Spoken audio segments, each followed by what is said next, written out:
A young rookie cop just arrived in the city, and on his very first day, he ran into a brutal murder case. A 300-pound man was found dead at his own dining table.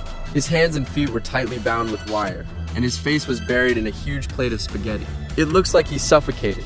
The table was covered in leftover food scraps, and there was a bucket full of vomit under it. On top of that, Somerset found what looked like a gun muzzle mark on the back of the victim's head, and the autopsy report was even more shocking. The victim's stomach was expanded to 4 times its normal size. The lining was completely ruptured, and his entire digestive tract was packed with food. Based on the bruise on the back of his head, Somerset figured the victim was held at gunpoint and forced to eat for over 12 hours, until he literally died from overeating. Back at the station, David thought it was just a simple revenge killing, but Somerset didn't see it that way.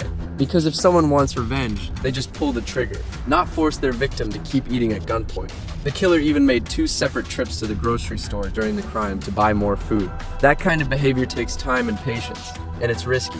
One mistake and you get exposed. Somerset couldn't figure out the motive, but his gut told him this was just the beginning. He didn't want any trouble this close to retirement, so he refused to take the case. But the captain ordered them to work together, and Somerset knew he had no choice but to take it. Just like the veteran detective said, this was only the beginning, because a second murder had already happened.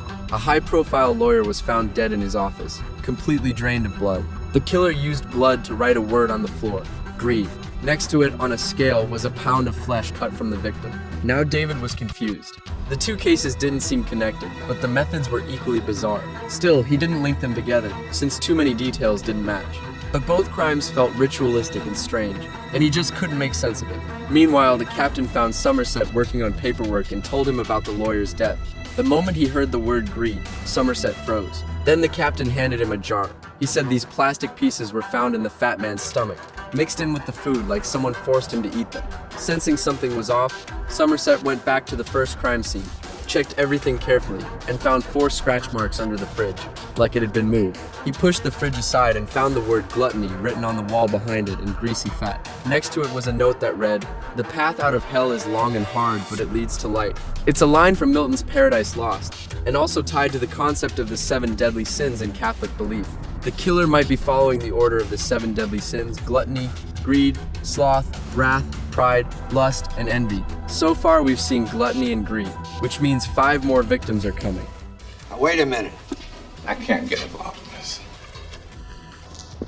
Somerset. He wanted it. I'm all over it. Even though Somerset said he didn't want to get involved, he still went to the library and opened Dante's Divine Comedy. The way the worst sinners are punished in hell matches the methods used in these 2 murders. The next morning, Somerset organized the useful info and left it on David's desk. David didn't sleep either. He kept flipping through the book looking for clues, but reading was torture for someone as impatient as him. Tracy saw all of this, and to help her husband crack the case faster, she invited Somerset over for dinner. During dinner, the 3 of them talked about their past, and the meal helped ease the tension between the old and new detectives. After dinner, the 2 of them sat down and started going over the clues. The 2 victims had no connection, no fingerprints were found, and there were no witnesses. Seeing the victim pose like he was kneeling, Somerset figured the killer was preaching, forcing them to atone through murder. Then David remembered. The killer drew a pair of glasses in blood on the second victim's wife's photo. This might be a clue, suggesting the wife may have seen something. They rushed to the lawyer's wife that night, and while crying and looking at the photo, she suddenly noticed a painting in it was hung upside down. They immediately went to the law office and took the painting down. But after checking it carefully, they found nothing, and David felt like he'd been played. Somerset didn't give up. He climbed up and brushed the wall behind the painting. The next second, a message made of fingerprints appeared, spelling out a cry for help. The prints were matched in the database to a man named Victor. He was a regular at the precinct, and he also had severe mental illness. Now that they had prints, the captain was confident and sent in a full SWAT team to make the arrest. But Somerset had doubts. His gut told him Victor wasn't the real killer. The clues were too obvious, like they were planted on purpose. But the operation was already underway, so they had no choice but to follow. When SWAT broke in, what they saw shocked everyone.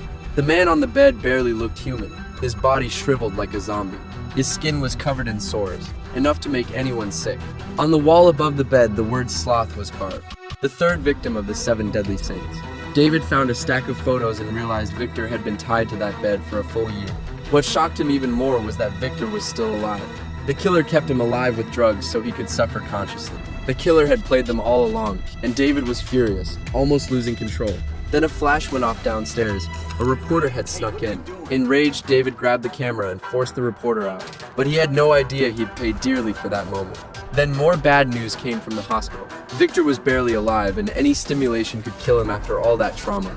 He had also bitten off his own tongue, making it impossible to get anything out of him. Back at the station, Somerset realized that if they followed procedure, the killer would be long gone after finishing all 7 sins.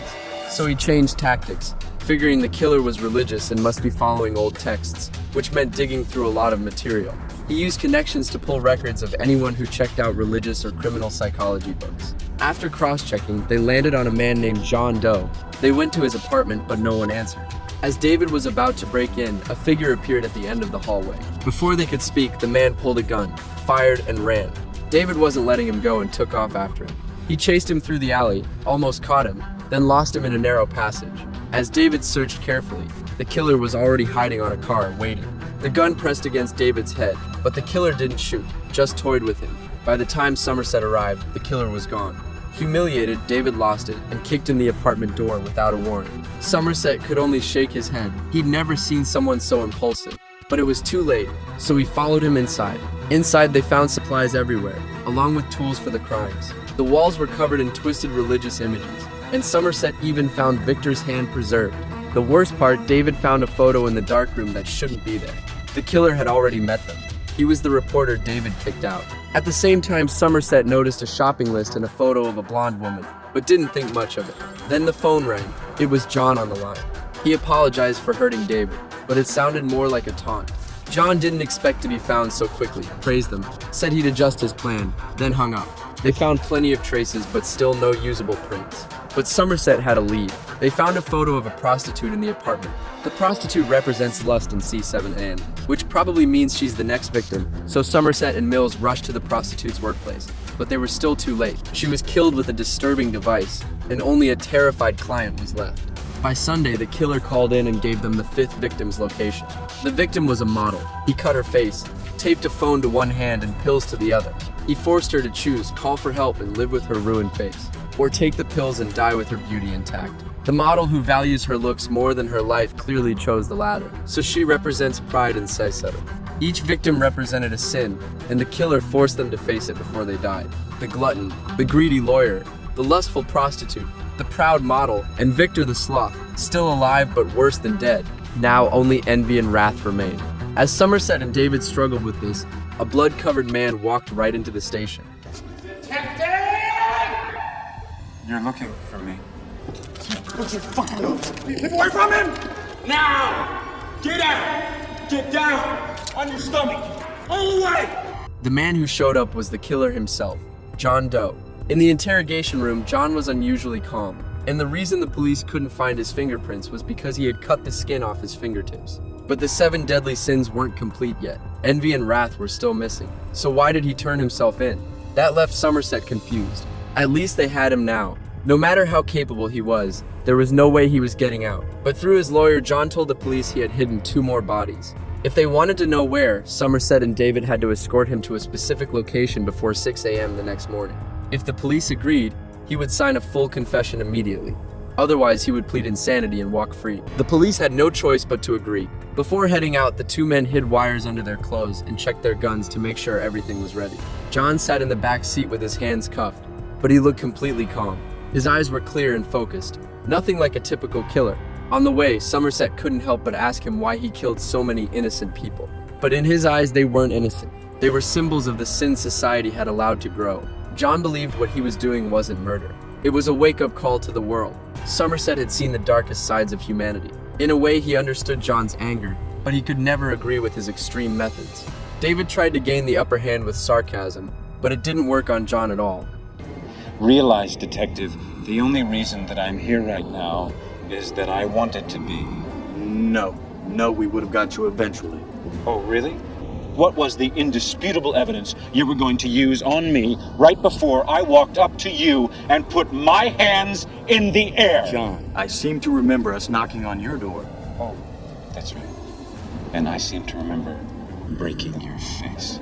Just as David was about to lose it, they arrived at the destination. The area was filled with power lines. Helicopters couldn't get close. This was the final stage John had carefully chosen. As John led them toward the so-called burial site, a delivery truck appeared in the distance. Somerset immediately got cautious. He told David to watch John and went to check it out, only to find it was just a delivery. The driver said someone paid him to deliver a box here, and the recipient was David. With no immediate threat, Somerset let out a breath. He told David to stay with John while he went to check the box. He cut open the tape with a knife, and the blood on the box made his heart sink. When he saw what was inside, he jolted back. His eyes were filled with fear and despair. He finally realized there were no bodies here at all. This had been John's plan from the very beginning. Somerset ran toward David as fast as he could, shouting for him to stay away from John. Meanwhile, John knelt on the ground, calmly delivering the most brutal words. I visited your home this morning. I tried to play husband. I tried to taste the life of a simple man. It didn't work out. So, I took a souvenir. Her pretty head. What the fuck's she talking about? What's going on over there? She begged for her life, Detective. Shut up. And for the life of the baby inside of her.